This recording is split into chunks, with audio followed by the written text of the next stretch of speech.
Hello everyone, we are back with the day 12 of 30 days of food photo breakdowns, and this video especially is a very interesting one because I have my friend Garima joining with me, and we are going to be doing a very fun video. It's very different from the regular videos that we do because in this video we are actually comparing like how she looks at a food photo and how she understands and breakdowns a food photo versus me, a food photography coach since 1 year and doing food photography for the past 6 years and being a photographer since the last 12 years, right? So let's try to understand the differences what a new person into this field, a photographer, versus someone who is doing it for a long time.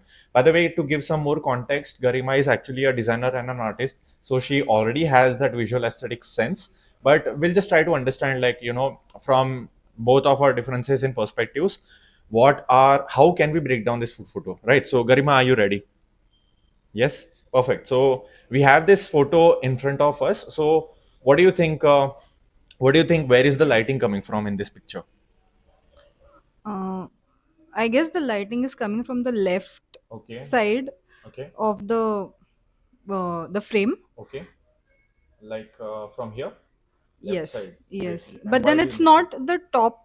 Mhm. From the lighting is not coming from the top. I guess it's very perpendicular, parallel to the Mm. food item.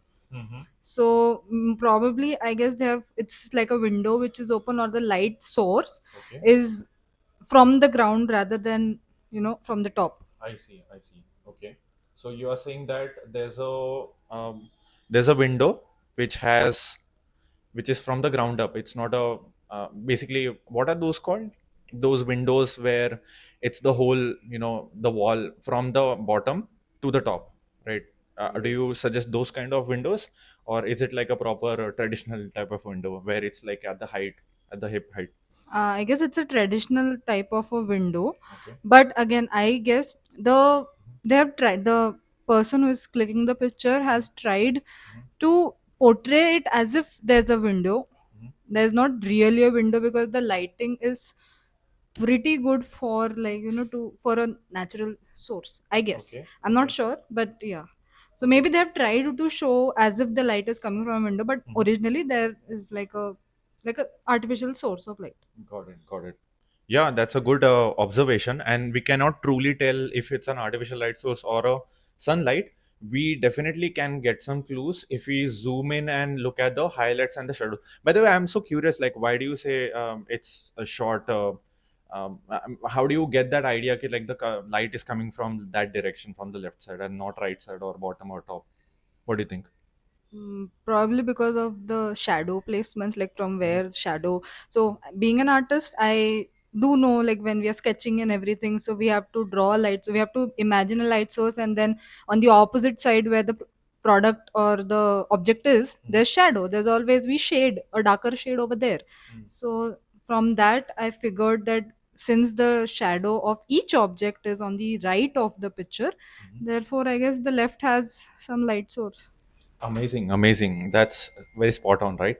So, yeah, that's a good observation, Garima. Let's try to look at if it's natural light or what kind of light source they have, right? So, my tip for seeing what kind of light source is it and what kind of light modifier the photographer might have used, we always look at the shiny spots, right? So, let's just look what are the shiny spots over here and get some clues in order to understand what kind of light source that there is. From what I can see in the shiny spots, these are called as specular highlights, by the way. There's no one particular thing that I can, point and say, ki, okay, this is a dead giveaway. Okay, this is this kind of light modifier, maybe an octa soft box.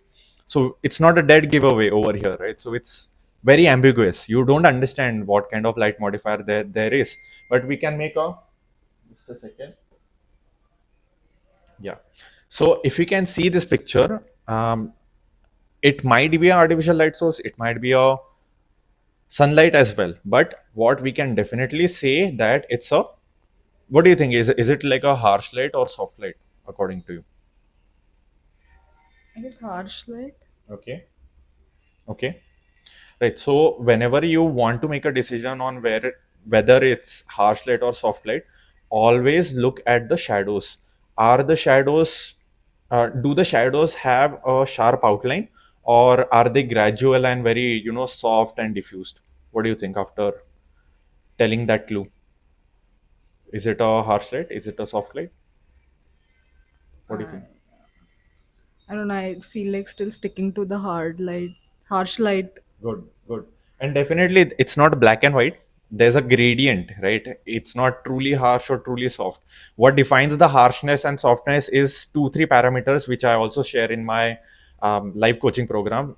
It's basically the distance between the light from the subject, or and on top of that, it's the relative size between the size of the subject and the size of the light, right? So if the size of the light is very big as compared to the subject, no matter if it's diffused or not, it's going to create a soft light, right? So it's a little uh, interesting concept, right? Difference between the diffusion and the softness. But if you can see over here, it's tending towards the harshness, but it is somewhat soft, right? So it's not a point source of light. It might be at least somewhere with this size of light, right? So they might have used an LED panel, or maybe a softbox which is relatively small, maybe some 50 centimeter or 65 centimeter, that sorts, right? It's not way too soft like a 120 centimeter octa softbox kind of lighting, right?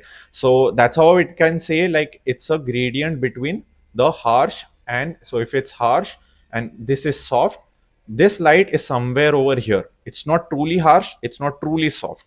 Okay, perfect. So lighting is covered. What do you think? What kind of props they have used for this food photo? What are the most distinguishing props that you can see in this picture that you are liking to see? The cloth for sure makes a difference. The It, napkin, yeah. yeah, the napkin, Yeah. because it creates a differentiation between the table and Hmm. the part where actual food is there. Yeah. So that's why. Yeah. That's great. What else? What else? Uh, Apart from that, yeah, probably cloth is one of my favorites as a prop, Hmm. as a B prop, Hmm. wherein the main food subject being the rice and Yeah. the curry Yeah. and the soup spoon. Yeah. So yeah. So this is the main thing, Hmm. and the prop that they have used is the napkin, which is giving very good vibes, right? Apart from that, I always, Garima, I say, tell it to my in the videos as well as my students as well. He always look at food photography like fashion, and right, and you would agree with the statement that the more you layer the things, the more distinguishing it becomes, right? So it turns away from becoming very simple to becoming very complex, intricate, and fascinating. Would you agree with that? Sure, sure. Of course, like adding elements, even if they are like not seen so much, they are not very distinct, like makes up the entire look, makes up Mm, the entire layout of something, be mm, it fashion, be it like a layout for a photography or mm. anything. Got it. Got it. Right. So that's a big thing, right? Fashion and food photography is very similar to each other. That's what I say to my students as well. Perfect. So, what do you think? Apart from that, what angle they might have used for shooting this? Uh, Angle, I'm not very sure about, but then I like the placement of the main object in the entire picture. It is central, but it is the like everything is sort of in the center but not so much in the center. So the rule of thirds, as I was taught when I was like studying, बहुत थोड़ा like we just had a very introductory session of photography wherein so we know that the rule of third and all of that. So I guess so the one thing that is good about in this picture is that it is centralized, the entire, it is slightly towards the center, takes does not take away your attention from the food objects or something that the photographer wants to highlight. And then on top of it there's a entire layer which makes you look from the top of the picture, and it so your eyes, they wander from top to bottom, making you look the entire, like for you to look at the entire picture as a whole. Usually there are many pictures which has a main subject at either of one direction in the layout entirely. Yeah. So we tend to, our focus tend to go there only, and we don't see the entire picture altogether. It's like one element which is highlighted because of the color or how much focus it's given, so our focus goes there throughout. Even if we try to look at the surrounding things, we still tend to look there itself. So that they have covered very nicely here, wherein they have created an entire layer so that we look at the picture as a whole. God. Yes, yes. And to give it in a very technical terms of food photography, of course, what Garima said is 100% true. And to give you more context, to give you more like a technical terminology used in food photography over here is this food photographer has used something known as an S curve composition over here, right? So the eyes would wander in a particular S shaped pattern, right? And in my live coaching program, the Food Photo Profits, I actually have one whole dedicated week for this particular thing, which is the visual hierarchy, right? Where does the attention go whenever you arrange any kind of thing, right? So be it your human elements, your object, your props, your backdrops, anything, right? Everything has some sort of visual weight.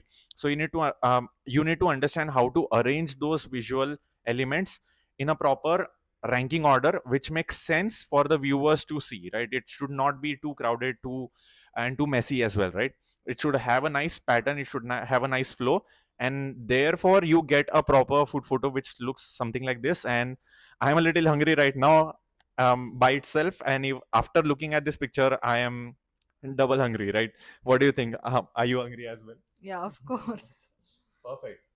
Perfect. Hope you had fun. Hope you had a lot of insights from the day 12 of 30 days of food photo breakdowns.